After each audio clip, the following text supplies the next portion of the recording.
कोकणातली माणसं जी मायग्रेट होऊन मुंबईत गेलीत ना, ही माणसं मुंबईत काय फार लक्झरी लाईफस्टाईल जगणत नाही, बिचारी कशी मिनिमॅलिस्टिकच जगतात आणि त्यांच्या त्या चाळीत त्यांच्या हॅपी एक कम्युनिटी म्हणून जगतात. सो ते थय त्यांच्यानी कोकणाचं गुण घेऊन गेलं की उगाच ओरबडायचा नाही, तर असा तर मिनिमॅलिस्टिक राहायचा.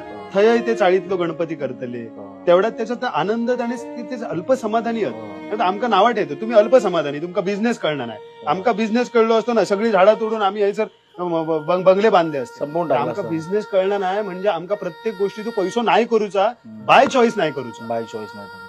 तिला लक्षात, आमका बाय चॉईस आमका पैसो नाही करूचा, कारण आमका तर सुख तसाच ठेवचा पुढच्या जनरेशनसाठी. आणि तुमच्याकडे कायच नाही म्हणून तुमका पैसो करूचा. प्रत्येक गोष्टीत आम्ही इकॉनॉमिक्स नाही ना बघू, आम्ही आमचा हॅपीनेसचा इकॉनॉमिक्स पूर्ण वेगळा. त्या पैशात तुमका नाही कळायचा.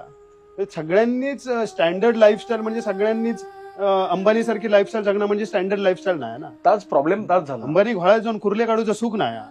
अंबानी कोकणातल्या एखाद्या भात शेतीत लावणी करूचं सुख नाही.